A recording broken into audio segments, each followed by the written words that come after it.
Bismillahirrahmanirrahim. Assalamualaikum warahmatullahi wabarakatuh. Innal hamdalillahi nahmaduhu wa nasta'inuhu wa nastaghfiruh wa na'udzu billahi min syururi anfusina wa min sayyiati a'malina may yahdihillahu fala mudilla lahu wa may yudlil fala hadiyalah.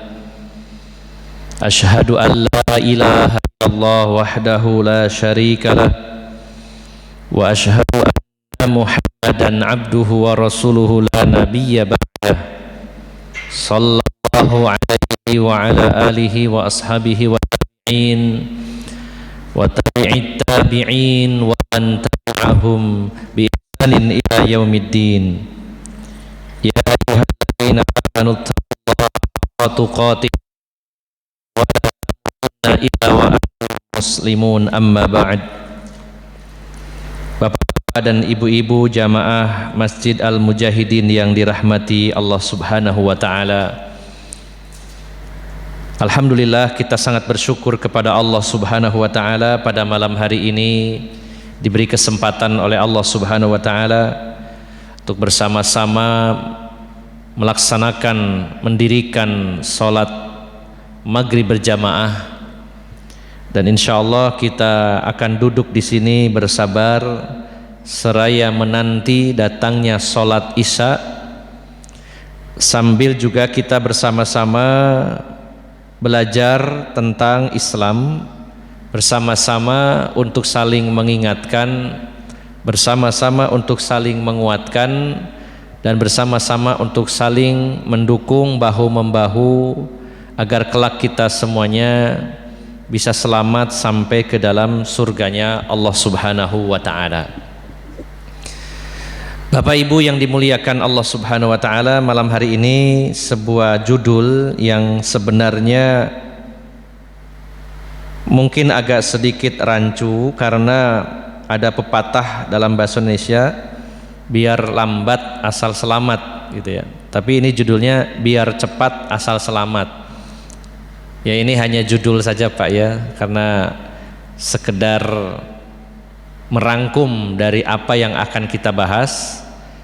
Jadi ada dua kata yang akan kita fokuskan. Yang pertama tentang selamat itu bagaimana, dan yang kedua untuk selamat ini harus cepat. Memang dalam sebuah perjalanan ada pepatah tadi mengatakan biar lambat asal selamat. Artinya daripada celaka, daripada mendapat bahaya, tidak apa-apa pelan, yang penting nyampe, begitu Pak. Tapi Bapak Ibu jamaah sekalian yang dimuliakan Allah Subhanahu wa taala, sebenarnya kalau bisa dalam sebuah perjalanan kita bisa melakukannya dengan cepat dan selamat. Apalagi jika yang kita tuju ini sesuatu yang sangat menggiurkan. Nah, sebelum kita membahas tentang ini, saya mengajak Bapak Ibu jamaah sekalian untuk membuat sebuah percontohan supaya ada gambaran bagi kita semuanya, yaitu kita permisalkan saja, kita beri contoh. Misal kita dijanjikan oleh seseorang dan ini janjinya benar, kemudian juga orangnya meyakinkan dan bisa dipercaya. Misalkan kita dijanjikan, contoh kita saja ya, misal ada orang bilang, Mas, kita sudah kenal akrab sama dia, kemudian juga sangat percaya, kita diberitahu bahwa panjenengan mau dikasih hadiah dan hadiahnya sangat istimewa, yaitu satu unit rumah mewah, ya, satu unit rumah mewah 2 lantai dengan segala fasilitas yang lengkap dan serba mewah. Ada kolam renangnya kecil, halamannya bagus, tempat parkir ada, lengkap semuanya. Segala perabotan ada, dan nantinya kalau panjenengan sudah menerima hadiah rumah ini, segala kebutuhan akan dipenuhi juga. Ya. Dan satu lagi, di sana nanti disiapkan juga kendaraan, ya ada mobil, ada motor yang sangat bagus, berkualitas. Dan ada satu lagi, kalau memang panjenengan masih sendiri atau kalau memang memungkinkan, ini ada seorang gadis di sana yang siap jadi istri dan menanti kedatangan panjenengan. Ini sepertinya mimpi Pak ya, tapi ini sebuah analogi. Kita dijanjikan akan diberi hadiah sebuah rumah mewah dengan segala fasilitasnya, dengan kendaraan yang lengkap. Kemudian di sana ditunggu seorang wanita yang masih muda, sangat cantik, dan menunggu kedatangan panjenengan untuk dinikahi. Nah, pertanyaannya, kira-kira kalau dikabari seperti itu dan ini benar berita itu, kita inginnya menundanya atau ingin segera nyampe Pak? Misalkan lokasinya di Malang. Ini tapi lokasinya di Malang, Mas. Sampean kapan bisa berangkat? Mungkin malam ini juga berangkat. Paling telat besok pagi meluncur. Nah, jangankan berupa hadiah seperti itu, kadang pembagian saja kita akas ya. Itu karakter manusia. Ini hanya sebuah simulasi, sebuah percontohan. Kita diiming-imingi akan diberi hadiah yang begitu mewah, rumah mewah dengan kendaraan, dengan segala perabotan, segala keperluan dipenuhi, dan di sana ada ya seorang wanita yang siap jadi istri, dan itu sangat menantikan kedatangan kita. Secara naluri pasti, terutama bapak-bapak, pasti inginnya segera meluncur. Ya, ini mengabaikan, wah nanti kalau istri saya gak terima gimana. Ini anggaplah istrinya membolehkan ya. Kalau gak punya istri malah lebih pas ya. Nah, maka saya yakin bahwa mendengar berita ini kita akan segera berangkat, dan kalau bisa ingin cepat nyampe. Nggak ada ceritanya nantilah nyantai, nggak ada. Mungkin pasti akan semangat sekali. Nah, maka Bapak Ibu jamaah sekalian yang dimuliakan Allah Subhanahu wa taala, bila kita bicara tentang selamat, tentang sukses, maka keselamatan dan kesuksesan yang hakiki itu adalah ketika kedua telapak kaki kita menginjak tanah surga. Ketika kita sampai di dalam surga, udah selesai tugas kita, dan disitulah kesuksesan yang sesungguhnya. Maka selamat di sini adalah ketika kita masuk surga. Keberuntungan yang sebenarnya adalah ketika kita masuk surga. Kalau hari ini ada orang sukses secara duniawi, ini belum sukses yang sebenarnya, masih tanda tanya. Jadi kita jangan terlalu terpukau, terpesona orang yang sukses pada hari ini secara materi, karena kita juga tidak tahu dia sukses beneran atau semu, apakah dia juga nanti jadi penghuni surga atau tidak, kita juga belum tahu. Maka bagi seorang mukmin melihat orang yang secara materi sukses hari ini, rumahnya banyak, kendaraannya banyak, duitnya banyak, hartanya banyak, istrinya satu, ya, istrinya cuma satu. Kita lihat, wah sukses orang ini ya. Tapi kita ingat bahwa ini belum akhir. Ada kemungkinan dia masuk surga, ada kemungkinan dia masuk neraka, sehingga belum dikatakan dia sukses yang sebenarnya. Sebaliknya kita bertemu dengan orang ini, orang susah sekali hidupnya ya. Sudah miskin, sakit-sakitan, banyak utangnya, banyak masalahnya. Ya Allah, orang ini sangat celaka ya hidupnya. Belum tentu. Jadi kita jangan terlalu cepat menyimpulkan ketika di dunia ini. Bisa jadi dia orang yang paling sukses di akhirat nanti. Maka kesuksesan, kemenangan, keselamatan yang sebenarnya, yang sesungguhnya adalah ketika seseorang sudah masuk surga. Allah menegaskan dalam surat Ali Imran ayat 186, faman zuhziha 'anin nari wa udkhilal jannata faqad faz. Barang siapa yang dijauhkan dari api neraka, dimasukkan ke dalam surga, maka sungguh dia faz, artinya sukses, beruntung dan selamat. Ya. Kemudian Bapak Ibu jamaah sekalian, bila surga itu adalah tempat keselamatan, karena juga disebut sebagai Darussalam, kampung keselamatan, kampung kedamaian, maka pertanyaannya adalah, apakah ketika kita mendapat kabar gembira dengan surga dan segala kenikmatannya, apakah selama ini kita memiliki keyakinan dan berpikir bahwa yang penting saya masuk surga, cepat atau lambat nggak masalah, yang penting masuk surga? Atau kita punya cita-cita, saya ingin masuk surga dengan cepat, karena siapa yang lebih dahulu masuk surga ini menunjukkan keutamaannya Bapak Ibu jamaah sekalian. Menjadi barometer seseorang masuk surga, semakin lebih dahulu atau lebih awal dia masuk surga menunjukkan kualitasnya lebih tinggi. Kita meyakini dalam akidah Ahlus Sunnah wal Jamaah bahwa manusia yang pertama kali membukakan pintu surga dan masuk ke dalamnya adalah Rasulullah Muhammad sallallahu alaihi wasallam. Berarti beliau yang pertama masuk finish, masuk surga. Dan kita tahu bahwa beliau adalah manusia terbaik. Dan kita tahu juga bahwa manusia yang paling akhir masuk surga adalah manusia yang paling akhir diangkat dari neraka. Kalau kita bandingkan Rasulullah yang pertama kali masuk sama orang yang terakhir masuk surga, tentu kualitasnya sangat jauh.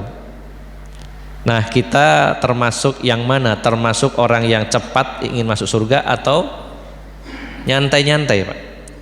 Kalau selama ini kita punya mindset bahwa yang penting masuk surga, saya tidak ngurus cepat atau lambat, mari mulai detik ini kita rubah.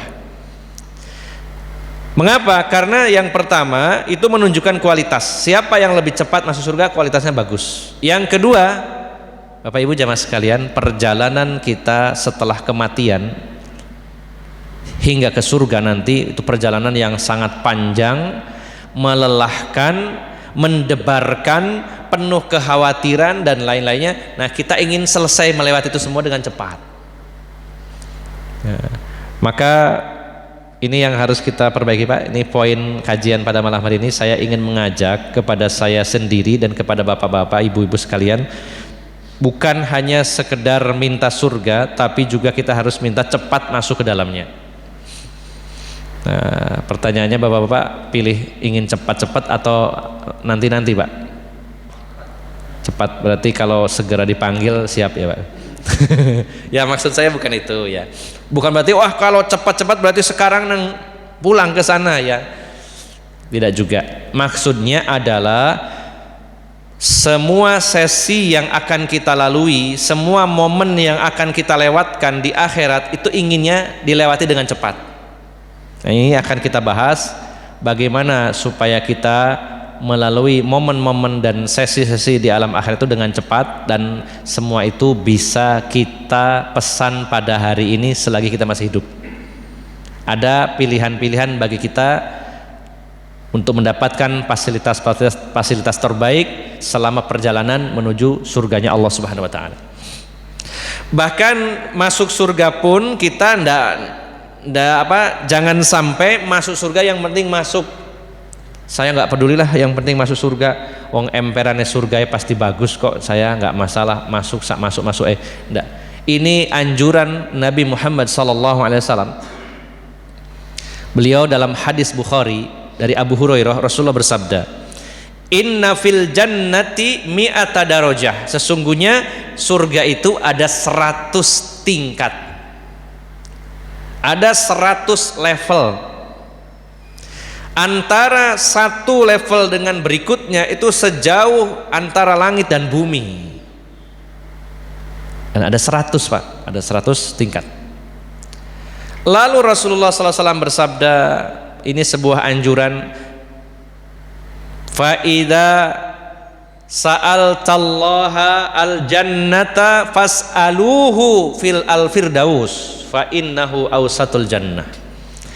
Kalau kalian memesan surga, kalau kalian meminta surga, kalau kalian bercita-cita masuk surga, sekalian mintanya, bercita-citanya surga Firdaus.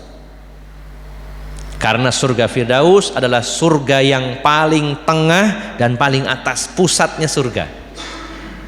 Kata Rasulullah, surga Firdaus itu tepat di bawah arasnya Allah Subhanahu wa ta'ala.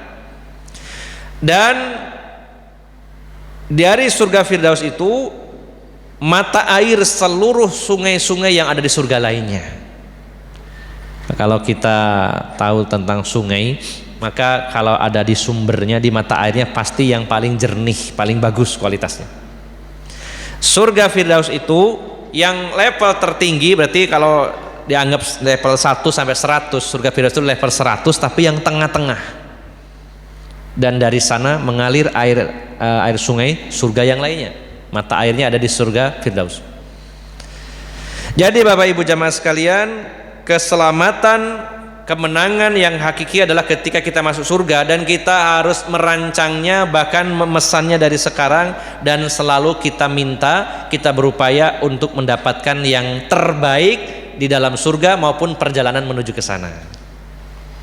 Jangan sekedar asal-asalan lah yang penting masuk surga. Nah, mungkin Bapak Ibu jamaah sekalian, saya ataupun panjenengan selama ini berpikirnya pokoknya aku masuk surga. Nah, sekarang kita rubah.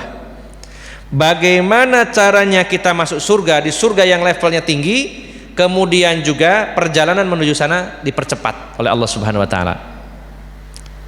Maka ini pun termasuk sunnah dari Nabi sallallahu alaihi wasallam, kita untuk mempercepat perjalanan ke surga. Bahkan Rasulullah itu sampai-sampai dalam masalah urusan jenazah, dalam hadis Bukhari Muslim dari Abu Hurairah, Rasulullah bersabda, asri'u bil janazati, percepat ngurus jenazah itu ya, jangan ditunda-tunda. Memandikan, mengkafani, mensolati, menguburkannya. Kata Rasulullah, asri'u bil janazah, cepatlah kalian dalam mengurus jenazah, segera urus jenazah itu.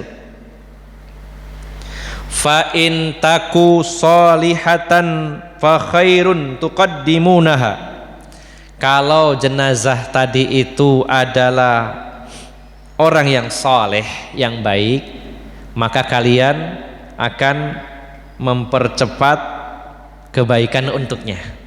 Kalau dia orang yang baik, kalau diurusnya cepat, biar dia cepat mendapatkan kebaikan. Ini anjuran supaya cepat.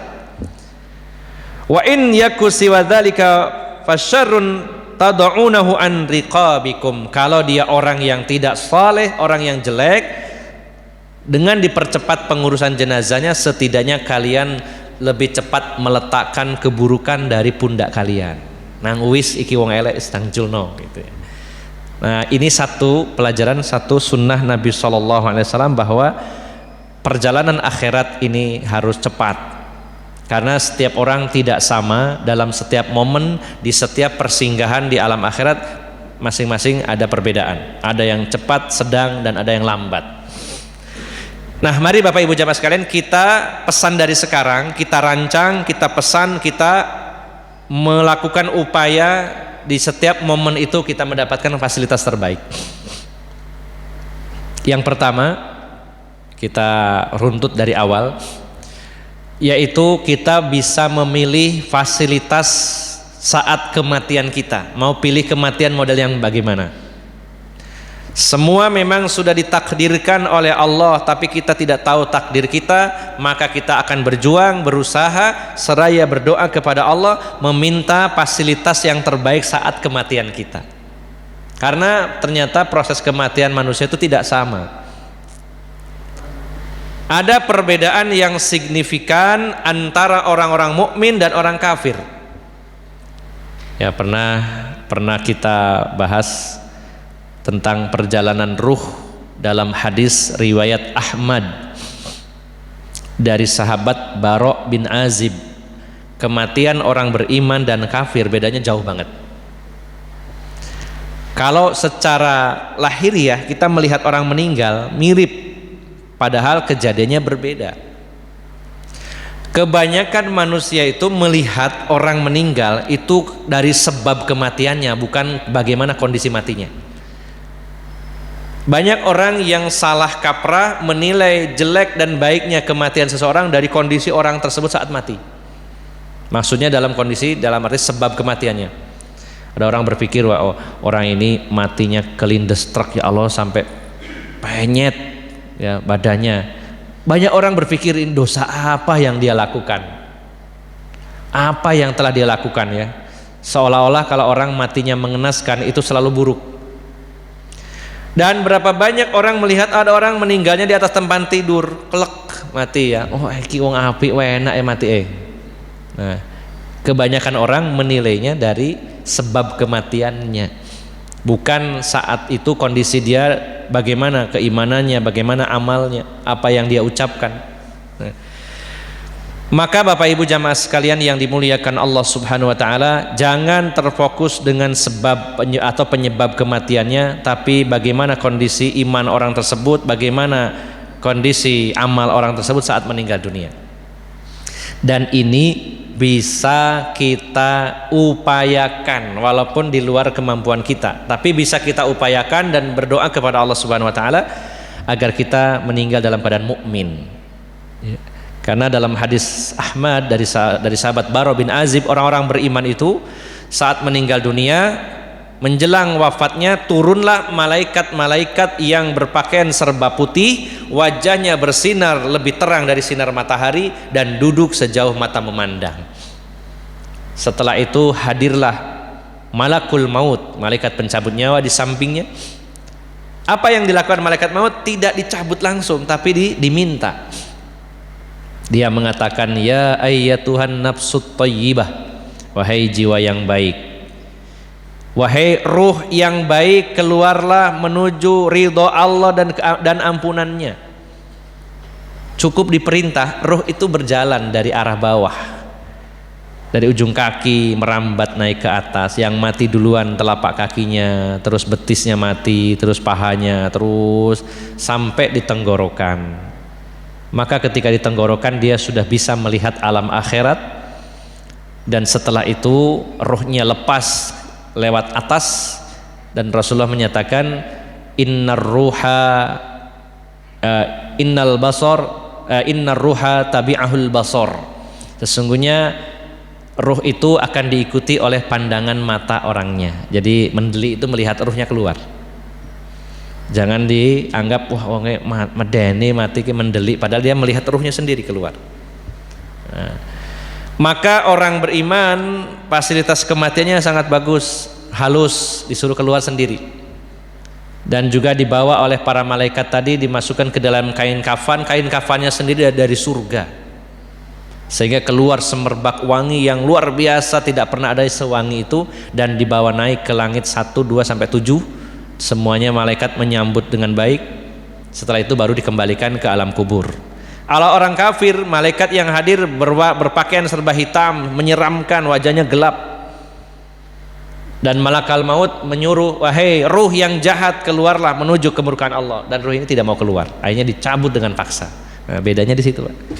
Sekarang kita bisa pesen, artinya bisa mengupayakan. Kalau ingin kematian yang baik, jadilah orang beriman dan istiqomah di atas iman. Apalagi plusnya lagi, kalau orang yang istiqomah fasilitasnya lebih tinggi. Orang beriman secara umum tadi, tapi kalau orang istiqomah ada fasilitas khusus. Bagaimana Allah berfirman, innal ladzina qalu rabbunallahu tsumma istaqamu tatanazzalu alaihimul malaikatu alla takhafu wa la tahzanu wa abshiru bil jannati allati kuntum tu'adun.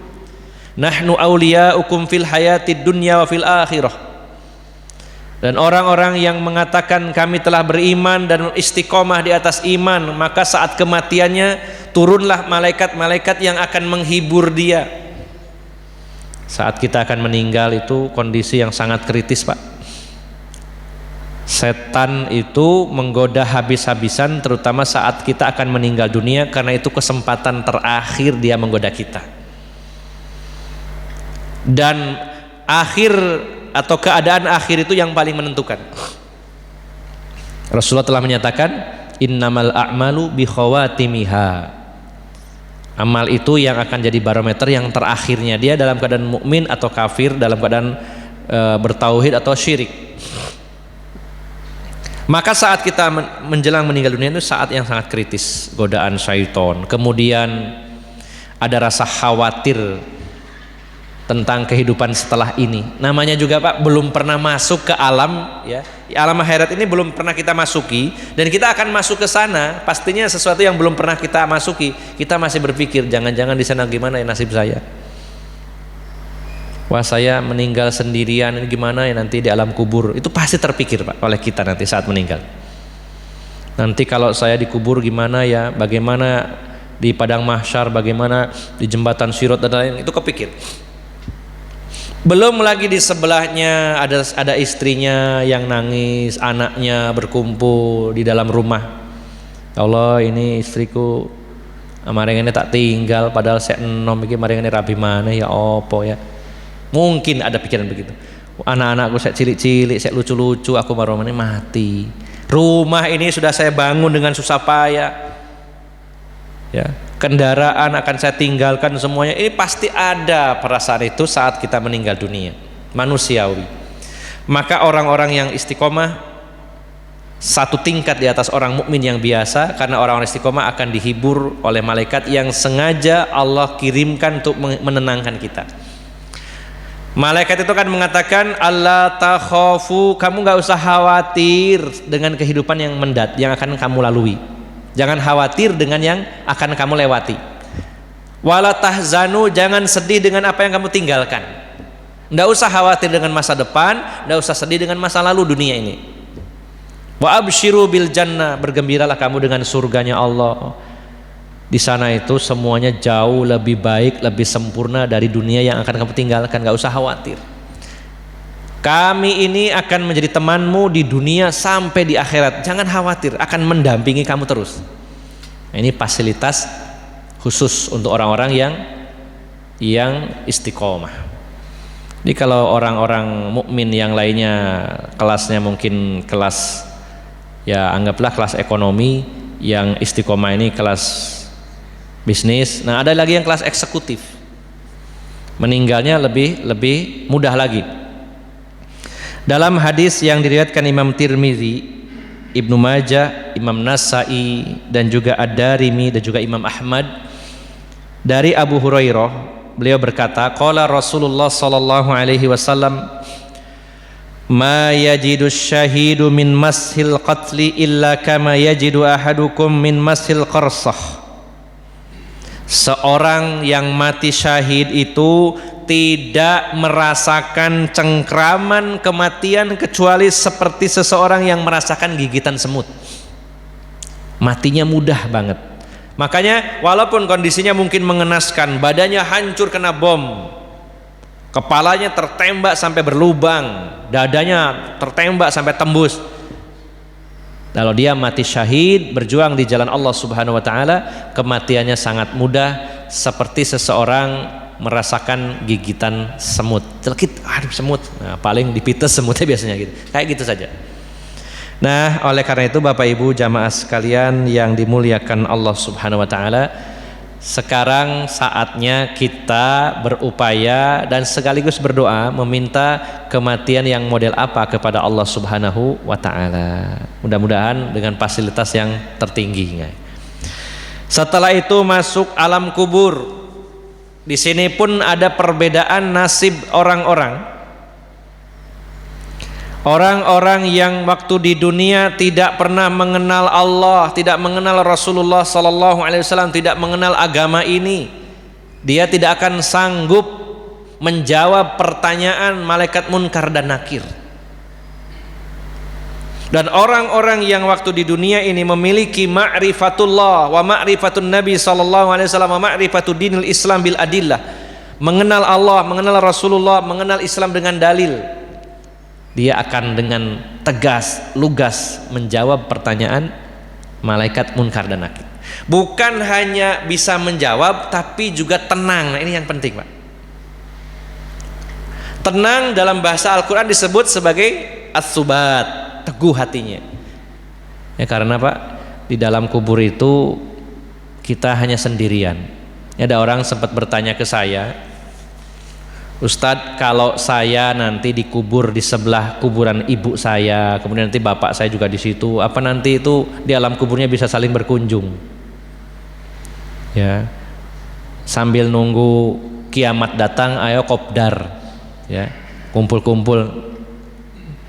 Maka Bapak Ibu jamaah sekalian yang dimuliakan Allah Subhanahu wa taala, seorang mukmin akan berkumpul dengan mukmin yang lainnya termasuk keluarganya kalau sama-sama masuk surga, dan itu kumpulnya di surga. Selama belum masuk surga, maka setiap orang akan mengurus dirinya masing-masing. Yauma yafirrul mar'u min akhihi wa ummihi wa abi wa sahibatihi wa bani. Likulli imri'in minhum yauma idin sya'nu yughni. Hari di mana seseorang lari dari saudaranya, lari dari ayah ibunya, lari dari anak dan istrinya, dan setiap orang pada hari itu sibuk dengan urusannya sendiri, termasuk di alam kubur. Sehingga Bapak Ibu jamaah sekalian, di alam kubur itu kita benar-benar sendirian dan didatangi dua malaikat yang sangat menggetarkan. Dalam hadis yang diriwayatkan oleh sahabat Umar, malaikat Munkar Nakir itu yang satunya berwarna hitam gelap, yang satunya biru, dan itu dua makhluk yang belum pernah ketemu dengan kita, dan datang tanpa basa-basi, langsung mendudukkan kita, langsung ditanya. Kalau tidak mendapatkan fasilitas dari Allah, Masya Allah, di situ kita sendirian. Masih mending kalau kita ujian di sekolah, ya, satu kelas ada 30 orang bareng-bareng. Nah ini sendirian Pak, yang ngetes dua malaikat. Disinilah kita pentingnya pada hari ini untuk memesan bagaimana fasilitas yang akan kita dapatkan di dalam alam kubur. Memang sementara tempat transisi, tapi tetap kita butuh kenyamanan di sana. Dan di alam kubur bukan tempat peristirahatan yang terakhir, tapi justru awal dari persinggahan di alam akhirat. Ya. Rasulullah SAW menyatakan dalam hadis riwayat Ibnu Majah dari sahabat Utsman bin Affan, Rasulullah bersabda, innal qabra awwalu manzilin min manazilil akhirah. Ini sering saya ulang-ulang hadis ini. Sesungguhnya alam kubur adalah persinggahan pertama di alam akhirat. Kematian itu pintunya, maka terminal pertamanya adalah alam kubur. Maka fasilitas yang kita targetkan minimal bisa menjawab pertanyaan kubur dengan lugas, tegas, dan tenang. Dan ini akan Allah berikan kepada ahlu tauhid. Dalam surat Ibrahim ayat yang ke-27 Allah menyatakan, yusabbitullahu alladhina amanu bil qawli tsabiti fil hayatid dunya wa fil akhirah. Kami akan meneguhkan orang-orang beriman dengan qaulus tsabit dalam kehidupan dunia dan kehidupan akhirat. Para ulama menafsirkan kehidupan akhirat itu salah satunya adalah di alam kubur akan diteguhkan oleh Allah. Makanya doa Rasulullah yang disampaikan kepada kita untuk mendoakan mayit yang baru saja dikebumikan adalah Allahumma tsabbithu bil qauli tsabit. Selain doa Allahumma ighfir lahu warhamhu wa'afihi wa'fu anhu, maka setelah jenazah dikubur ditutup dengan tanah baru selesai, doa yang dianjurkan adalah Allahumma tsabbithu bil qauli tsabit. Ya Allah, teguhkan dia dengan qaulus tsabit, yaitu la ilaha illallah, tauhid. Jadi sekarang Pak, yang poin pertama, kematian kita sudah tahu tadi, pilih yang mana. Kalau fasilitas yang kelas ekonomi ya umum ya, kita beriman cukup. Kalau ingin lagi, orang beriman dan istiqomah dalam amal-amal kita. Nah, kalau yang lebih fasilitas tinggi lagi adalah orang yang mati syahid. Di alam kubur yang standar setidaknya tadi orang-orang yang bisa menjawab pertanyaan kubur, karena itu menentukan nasib setelahnya. Ada fasilitas yang VIP juga di alam kubur, yaitu orang-orang yang gugur di medan perang mati syahid. Dia tidak akan diuji lagi, tidak akan didatangi oleh malaikat Munkar dan Nakir. Ya. Jadi kalau kita ingin termasuk orang yang tidak didatangi Munkar dan Nakir, maka harus mati syahid. Dan kita berlepas diri dari pemahaman yang ya mempermainkan agama. Jadi ada orang mengatakan bahwa ini tokoh masyarakat ya. Ada seorang tokoh masyarakat terus meninggal, terus para kiai itu mengatakan bahwa ini tokoh kita ini sampai hari ini nggak ditanyain malaikat. Loh kenapa? Karena sejak dikebumikan ditungguin orang terus, diziarahi terus. Kan katanya malaikat itu datang setelah orang pengantarnya pergi, masih terdengar sandal terompahnya. Jadi supaya nggak ditanyain, ya ditungguin terus, sip-sipan ya, wallahu alam. Tapi pasti akan ada pertanyaan kubur itu ya, tidak bisa diakal-akali seperti itu. Nah, kalau begitu nanti orang yang kaya enak, punya harta, berpesan sama keluarganya, nanti kalau saya meninggal tolong kuburan saya ditungguin 24 jam gantian, saya nanti uangnya buat bayar sampai berapa tahun terserah, sak entek duitku. Nah, seperti itu akan ditanyain. Nah, kalau ingin tidak ditanyai oleh malaikat munkar dan nakir, target kita adalah mati syahid, karena tidak akan diuji lagi. Para sahabat bertanya, kenapa wahai Rasulullah orang yang mati syahid tidak diuji di alam kubur? Beliau bersabda, kafa bibaraqatis suyufi fawqa ru'usihim fitnatan.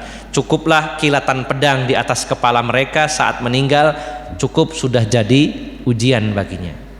Orang yang mati syahid, dia memiliki nyawa satu-satunya diberikan untuk membela agama Allah. Sudah teruji, tidak butuh diuji lagi. Jihad itu adalah dirwatu sanamil Islam, puncaknya amal dalam Islam. Jadi kalau kita ingin tahu puncak amal dalam Islam itu yang tertinggi adalah jihad fisabilillah. Masing-masing perbuatan itu ada puncaknya. Nah, puncaknya amal adalah jihad fisabilillah, dan fasilitas yang luar biasa didapatkan orang yang mati syahid, tidak ditanya oleh malaikat munkar dan nakir. Ini di alam kubur. Kemudian setelah itu selesai ditanya, kemudian diistirahatkan oleh Allah Subhanahu wa taala seperti orang yang pingsan atau tidur menunggu datangnya kiamat. Setelah tiupan sangkakala yang pertama yang mengguncang seluruh alam semesta dan terjadi kiamat kubro, lalu setelah itu di tiupan yang kedua, maka seluruh makhluk yang pernah diciptakan oleh Allah, yang pernah bernyawa kemudian mati, akan dibangkitkan kembali. Dan ini pun dalam kondisi yang berbeda-beda. Digiring ke padang mahsyar, menunggu di sana sampai 50.000 tahun lamanya, barulah ada proses yang bernama hisab. Nah, pada saat dihisab ini kita juga bisa memilih Bapak Ibu jamaah sekalian, mau dihisab yang model gimana? Ada yang rumit, yang panjang, mendebarkan, tidak selesai-selesai. Ada yang dihisabnya dengan mudah. Maka salah satu upaya kita yang diajarkan oleh Rasulullah SAW adalah dalam hadis yang diriwayatkan Ummul Mukminin Aisyah, Rasulullah SAW pernah berdoa kepada Allah dalam hadis riwayat Imam Ahmad, Allahumma hasibni hisabai yasira. Ya Allah, hisablah saya dengan hisab yang mudah. Lalu Ummul Mukminin Aisyah bertanya, yang dimaksud dengan hisab yang mudah itu apa? Ya Nabi Allah, mal hisabul yasir. Wahai Rasulullah, hisab yang mudah itu seperti apa? Maka Rasulullah sallallahu alaihi wasallam menjelaskan kepada Ummul Mukminin Aisyah, seseorang yang Allah akan melihat kitabnya lalu memaafkannya. Jadi maksudnya akan ada surprise dari Allah. Dihisab hanya 4 mata, bahasa kita, hanya orang tersebut dengan Allah berdua. Diberikan catatan amalnya oleh Allah, lalu dibukakan tentang dosa-dosanya. Allah bertanya, bukankah atau pada tahun sekian bulan ini, pada tanggal sekian hari ini, jam sekian, menit dan detik sekian, di tempat ini kamu melakukan dosa ini ya? Apa kamu akan menyangkal? Maka orang ini berkatakan, ya Allah, saya nggak bisa menyangkal, memang benar saya melakukannya. Dan saat itu seorang hamba itu sudah, kalau bahasa kita sudah deromo, sudah khawatir, wah kayaknya saya ini nggak selamat ini, kok tiba-tiba dibuka langsung dosa saya. Setelah itu Allah buka lagi yang lainnya, dosa yang lainnya. Apa benar kamu melakukan dosa ini di tempat ini, tanggal sekian, hari ini dan sebagainya? Apa kamu mau menyangkal? Waduh, enggak ya Allah, ini memang benar saya lakukan. Lalu setelah itu kata Allah, sesungguhnya aku memaafkan kamu dan selesailah hisabmu. Selesai sampai di situ. Tidak diperpanjang oleh Allah Subhanahu wa taala, lalu berlalu begitu saja dalam peristiwa hisab ini. Ini adalah hisab yasira, hisab yang mudah. Nah, kemudian ada lagi orang yang yadkhulunal jannata bighairi hisabin wala adzabin. Ada yang masuk surga tanpa hisab, tanpa azab. Ya, ini sudah dibahas dalam kitab tauhid diantaranya, yaitu orang-orang yang la yastarquna wala yaktawuna wala yatatayyaruna wa ala rabbihim yatawakkalun. Orang yang tidak minta diruqyah, tidak minta dialkai, tidak tatoyur dan bertawakal kepada Allah. Mereka tanpa hisab, lolos begitu saja. Silakan kita mau pilih fasilitas yang mana. Sekarang bisa dipesan dan diupayakan. Selanjutnya melewati sirat, jembatan yang membentang di mana di bawahnya ada neraka, di kiri kanannya berduri dan ada pengait-pengait yang selalu berlalu lalang di atas sirat tersebut. Yang Rasulullah gambarkan sirat itu jembatan yang sangat licin dan menggelincirkan. Dalam riwayat lain sangat tajam jika diinjak. Dan ternyata di sana kata Rasulullah SAW, beliau bersabda, al mu'minu 'alaiha kat-tarfi wa kalbarki wa karrih wa ka'ajawid al khail warikab fanajim muslimun wa najim mahdusun wa makdusun fi nari jahannam hatta yamuru akhiruhum yushabu sahba. Rasulullah menyatakan bahwa orang-orang beriman berada di atas sirat itu ada yang secepat kedipan mata, udah nyampe, ya. Atau dalam hitungan detik, ya 1 detik. Ada orang yang melewati sirat yang sangat rumit tadi itu hanya 1 kedipan mata, nyampe. Ada yang seperti kalbarki, seperti sambaran petir, dat, ya. Kemudian ada yang secepat angin berhembus, ada yang secepat kuda yang berlari kencang, kuda yang terbaik, cepat. Kemudian ada yang seperti pengendara biasa, bahkan dalam hadis yang lain ada yang berjalan, ada yang merangkak, ada yang ngesot, dan ada yang berjatuhan ke dalam neraka. Nah, kita berpikir terus, kita ingin cepat saja karena di jembatan ini, jembatan bawahnya neraka, Pak. Bukan jembatan Suramadu. Wah, kita ingin lihat lautnya ini gimana. Enggak ada keinginan di situ nyantai-nyantai, apalagi selfie enggak ada. Inginnya secepat kedipan mata. Lalu bagaimana caranya agar kita bisa cepat melewati sirat? Ternyata para ulama menjelaskan, siapa yang paling cepat memenuhi panggilan Allah, seruan Allah, itulah yang paling cepat nanti melewati sirat. Siapa yang paling cepat ambil bagian dalam amal, itulah yang paling cepat nanti di sirat. Misalkan ada saudara kita yang membutuhkan bantuan, di antara kita ada yang cepat datang memberi bantuan, ada yang pertengahan, ada yang nyantai-nyantai, bahkan ada yang tidak peduli. Nah, kita masuk yang mana? Setiap ada peluang amal soleh, kita harus yang duluan. Nah, itu orang yang akan lewat di atas sirat itu yang paling cepat. Yang paling cepat memenuhi panggilan azan, yang paling cepat dalam berinfak, yang paling cepat dalam beramal-amal yang lainnya. Ini sangat menentukan nasib kita di alam akhirat, Bapak Ibu jemaah sekalian. Nah, baru setelah itu yang terakhir ada yang bernama kintoroh. Ini perlu saya jabarkan sedikit bahwa sebagian ulama berpendapat kintoroh ini adalah ujungnya sirat, sebagian lagi berpendapat jembatan yang lain, bukan sirat. Dan pendapat yang kedua lebih roji, lebih kuat dari pendapat yang pertama. Karena kintoroh ini jembatan yang hanya akan dilalui oleh semua orang yang beriman. Kalau sirat ada orang kafir, orang beriman di situ. Jadi setelah melewati sirat, tersaring betul-betul hanya tersisa orang-orang yang beriman saja. Hanya tersisa calon-calon penghuni surga saja. Kenapa harus ditempatkan di jembatan yang bernama kintoroh yang lebih pendek dari sirat? Di sana akan ada proses yang bernama kisos. Lalu pertanyaannya, di mana seseorang itu akan menuntut orang lain? Maka yang benar adalah saling menuntutnya yaitu di padang mahsyar, bukan di sini. Di padang mahsyar antara orang mukmin dengan mukmin lainnya, orang mukmin dengan orang kafir dengan orang kafir akan saling menuntut.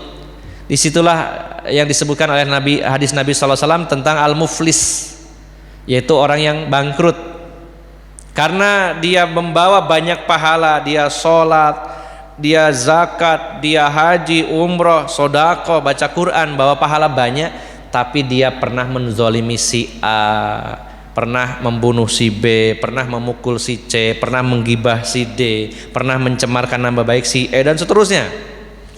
Maka itu prosesnya ada di padang mahsyar, bukan di sini. Ya. Maka orang-orang yang berbuat zalim waktu di dunia akan diambil pahalanya, diberikan kepada orang yang dizolimi sampai habis, atau tergantung kezolimannya. Kalau kezolimannya sedikit dan masih tersisa pahala, masih mending. Tapi ada yang habis, bahkan ada yang sudah habis pun masih dituntut, dan akhirnya dosa orang yang terzolimi akan ditimpakan kepadanya. Ini kejadiannya di padang mahsyar. Karena ada yang berpikiran bahwa oh ini kejadiannya di Kintoroh, ada kisos lagi, bukan. Nah ternyata yang di Kintoroh ini adalah pembersihan akhir, karena setelah di padang mahsyar sudah diselesaikan tapi belum tentu hatinya lega. Contoh begini Pak, ngapun contoh, kita ini pernah dizolimi orang lain, misalkan harta kita diambil, saat kehilangan itu kecewanya luar biasa, jengkelnya luar biasa, ini harta saya diambil, ya Allah, nggak seneng, nggak terima, dilaknat orang tersebut. Kemudian suatu hari orang ini sadar, tobat, dikembalikan dan minta maaf. Ada kemungkinan dimaafkan dan tidak ada masalah, lega. Ada kemungkinan dimaafkan tapi cek ganjel. Jane istibalik no, ya tak maaf no, tapi kok gak enak iki suwe ya. Gara aku jengkel iki suwe wong iki. Nah, kalau di padang mahsyar ini diselesaikan semuanya, pahalanya diambil, kalau kehabisan nanti dosanya diberikan ke orang itu, sudah selesai. Tapi ternyata sesama mukmin masih ada ganjelan dalam hatinya. Nah, maka di Kintoroh ini ada proses hisab di mana antara mukmin saja, yang mana pada kisos atau pembalasan di padang mahsyar ini masih ada ganjelan-ganjelan, maka di Kintoroh ini akan diselesaikan. Misalkan nih Mas, ini sampean sudah minta maaf, sudah selesai urusannya, tapi saya rodok ganjel, tolong di sini diselesaikan. Entah bagaimana caranya, apakah harus dibalas di situ lagi atau dengan ucapan atau apa, itu cara Allah nanti yang menyeting bagaimana supaya sesama mukmin itu saling memaafkan dan saling ridho di situ. Dan akhirnya setelah proses Kintoroh ini selesai, maka calon penghuni surga ini menuju pintu surga. Di situ ada sebuah pohon di depan pintu surga yang di akarnya mengalir sungai, dan setiap orang yang akan masuk surga harus minum dulu. Dan kata Rasulullah, siapa yang minum air tersebut, Allah akan cabut rasa dendam, iri, kebencian kepada saudaranya sesama calon penghuni surga. Ini tercantum dalam surat Al-A'raf ayat 43, wa naza'na ma fi sudurihim min ghillin, dan kami cabut dari dada mereka calon penghuni surga itu ghil, dendam, kebencian, kemarahan. Saat mendengar ayat ini, sampai sahabat Ali bin Abi Thalib dan Muawiyah mengatakan, semoga yang dimaksud ayat tadi itu adalah kami berdua, karena pernah perang dalam perang Siffin, ya. Di dunia pernah perang saudara. Maka yang dicabut kebencian, dendam ini mudah-mudahan termasuk saya, kata Ali bin Abi Thalib dan Muawiyah. Dan para ulama menjelaskan bahwa ini membawakan hadis-hadis Nabi bahwa pencabutan dendam, kebencian, kemarahan itu setelah calon penghuni surga meminum air yang ada di pintu surga, diminum bersih. Sudah tidak ada lagi dendam, kemarahan, isinya hanya kebahagiaan, kedamaian, lalu masuklah ke dalam surganya Allah Subhanahu wa taala. Inilah Bapak Ibu jamaah sekalian, perjalanan panjang yang akan kita lalui pasca kematian, perjalanan yang melelahkan, perjalanan yang dahsyat, mendebarkan penuh dengan liku-liku, penuh dengan persidangan-persidangan dan kejadian-kejadian besar, maka di sana kita butuh fasilitas-fasilitas unggul, butuh jalur tercepat untuk segera sampai ke dalam surganya Allah Subhanahu wa taala. Maka semua itu bisa kita pesan dari sekarang dengan doa kita kepada Allah dan amal-amal soleh kita. Maka mudah-mudahan kita termasuk orang-orang yang masuk surga dan melalui perjalanan menuju ke sana dengan perjalanan yang sangat cepat. Semoga bermanfaat. Mohon maaf atas segala kekurangan. Billahi taufiq wal hidayah. Assalamualaikum warahmatullahi wabarakatuh.